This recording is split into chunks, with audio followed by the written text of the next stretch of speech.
ivadika eo amin'ny pejy ny fanabeazana kosa isika ao anatin'ity fanadiadina ity. Araka ny efa noentina tamin'ny fampalalam-baovao tamin'ny fiandohan'ity herinandro ity moa dia niemitra ho amin'ny 17 ny volana Aogositra ho avy izao ny fanombohan'ny adina ara-panatanjahantena na ny EPS ho an'ny fanadinana baccalauréat amin'ity taona 2024 ity. Efa mipetraka ny lamina ho an'izay isak'ireo ifampanadinana manomboka ny 19 ny volana Aogositra izao kosa ny fangalana ny taratasy fiatsona na ny convocation eny anivon'ireo toerana na ifampanadinana misy ny tsirairay tahaka ny eny amin'ny lycée Nansana dia manomboka amin'ny alakamisy 19 ny volana Aogositra izao ny fakana izay ny andinindinizay. Amin'ny 17 Aogositra izao no anomboka ny adina ara-panatanjahantena baccalauréat 2024 ary tsy farana raha tsy ny 7 Septambra.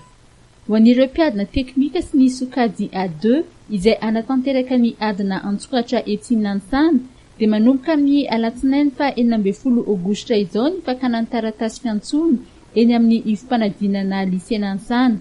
Mariana moa fa eny amin'ny kianjana Larbi no anatanterana ny taranja ara-panatanjahantena.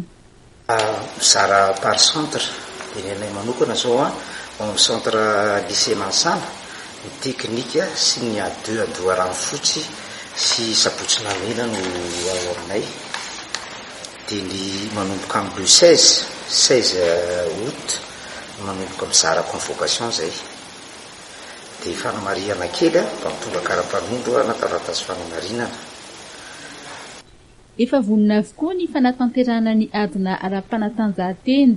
Misy 15 ny mpanadina na ny interrogateur ao anatin'ity ifampanadinana ity izay manana mpiadina hatrany amin'ny 470 sy 570 isa. Dia mariana koa ny natation amin'ny 1er septembre ao amin'ny Agnès en fito. Dia ny théorie moa amin'ny 21 septembre amin'ny fito amin'ny Ampifolo. Mariana fa ho an'ny sokajy A1 sy ny C ary ny A2 izay ao amin'ny ifampanadinana LTCI Tosy Ampitatafika dia ao amin'ny Agnès Ampifolo no anatanteraka ny adina.